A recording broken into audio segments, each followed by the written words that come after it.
ولا اسد مشوار، ولكن بصراحه يعني الرد النهارده من الاتحاد انه هيطبق اللائحه وانه خصم بالفعل 3 نقاط من نادي الزمالك مصر المقاصه وخصم 3 نقاط في نهايه الموسم وغرامه 200,000 جنيه. ورحمه امي الغاليه الماتش هيتعاد غصب عن الفاسدين المحلين اللي المحكمه حلته. طب الموقف من حضرتك يا فندم الفتره الجايه حسب الاوراق والمستندات، يعني الموقف الفعلي هيكون ايه يا سياده المستشار؟ في بلاغات رايحه للنائب العام بكره الصبح. واخد بالك عشان اللي بيرتكبوا جرائم بيسموها كده جرائم تربح استغلال نفوذ. طب سياده المستشار معلش انا عارف ان حضرتك يعني بيتسع شويه صدرك ليا شويه، ولكن معلش اسمح لي هقول لحضرتك على حاجه.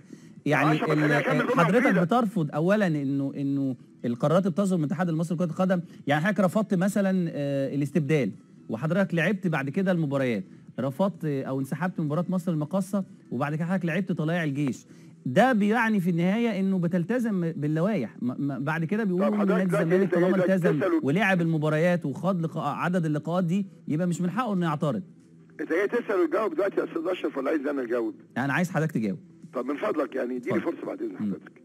دلوقتي اللي بيحصل في اتحاد الكوره ده شغل بلطجه، انت قلت لي بقى ايه؟ الاستبدال تمام وجماعه عموميه رفضته خلاص؟ هم راحوا مزورين ان الجماعه عموميه وقفت على الاستبدال. تمام الورق عندي والتسجيل عندي لان الجلسه كلها مسجله في صوت والصوره خلاص؟ وده راح الاتحاد الدولي على فكره، ودينا الاتحاد الدولي. يبقى انا ما يعني ده ما يخالفش سياده المستشار، انا بس بعرف الناس موقف نادي الزمالك انه صحيح او غير صحيح. هيتوافق مع الاتحاد الدولي ان حضرتك رفضت الاستبدال وبعدين لعبت المباريات؟ الله، طب انا النهارده رفضت القرار بتاع ولعبت الطلايع. ايه المشكله؟ انتوا حيرتوني معاكم. انتوا عايزين تجننوني ولا ايه؟ الله، يعني رفضنا الاستبدال ولعبنا وخدنا وثبتنا حقنا في الاتحاد الدولي. جاي النهارده تقول لي طب ما انت رفضت الاستبدال ولعبت، طب ما انا رفضت هي دي تصريحات يا سياده المستشار، ده كلام الاتحاد المصري. يعني اوقف في المركب ولا ماشي؟ ما انا برضه لا طبعا انا مع حضرتك ان المركب تمشي وان حضرتك مش هتوقف امام ان الدوري يسير بانتظام. يعني المذكره راحت بتاع الاستبدال تمام، والمذكره راحت بتاعه الاربعه اجانب حاطين ثلاثه اجانب، هو لاعب اربعه ايدهم اربعه تمام الاهلي تمام. فالنهارده لا عجبتك وافتح الشباك ولا اقفل الشباك، انا باخد مني نقاط. انت بتسالني هنعمل ايه بكره؟ سيبك من امبارح بالظبط، انسى امبارح ده طلع بيان انا رميته في الزباله وقلت الكلام ده لا يساوي انك ترميه في اي اقرب سفينه زباله. ليه؟ انا لما بعتوا لي الجواب اللي هو من غير توقيع تمام وقال لي هتلعب الماتش بكره، اولا ده مخالف للوائح، لازم تقول لي قبلها ب 72 ساعه التاجيل بتاعك تمام. فانا النهارده لما جيت اقول لهم زنقتهم قال لك ايه فين يا ابني التوقيع؟ قال لك ما احنا سايبينه لفوز غانم. هو انا بتعامل مع ختم ولا بتعامل مع بني ادم اسمه مدير تنفيذي؟ مدير تنفيذي طبعا. طب انا عندي ختم هنا ممكن الفراش بتاعي يقعد يختم ويشتمك يا اشرف ويختم ويشتم هنا ابو ريده ويختم، هو حر مش معاه ختم. القصه مش ختم، القصه مين اللي فندي صاحب الختم اللي مطلع الجواب؟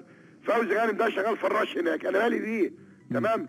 ادي ده رقم واحد. رقم اثنين، ثانيه واحده، رقم اثنين دلوقتي ده انت دلوقتي انا بقول لك من فضلك البيان اللي انت عملته ده انا برميه في الزباله. ليه بترميه في الزباله؟ قلت لك لانك مين اللي مطلعه؟ هو اتحاد الكوره كان مجتمع يوم الجمعه؟ هو في يا جماعه؟ ما كانش في اجتماع، هو كانت جلسه وديه ما بين المهندس ابو ريده واعضاء الاتحاد. دي وديه دي عند ممشمش برضه. عارف خالة الممشمش اللي في شبرا ورود الفرج بتعمل بسكويت وكحك هناك يروحوا لها، يعني ايه وديه؟ انت بتعمل بيان اتحاد كوره في جلسه وديه وتقعد تاكل كوارع وبومبار. بيان لازم يبقى بشكل رسمي، يعني بيطلع من اتحاد الكوره يبقى قاعد اتحاد كوره والراجل يقول انا اللي كاتبه.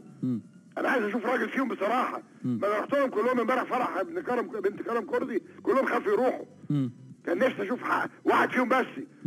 حتى مجدي عبد الغني عشان صاحب كرم قوي راح بعت له مجدي بعت بنته بالعربيه مع السواق. طب انا مالي ومال بنته اعمل ايه؟ انا بنت طيبه زي بناتنا كده.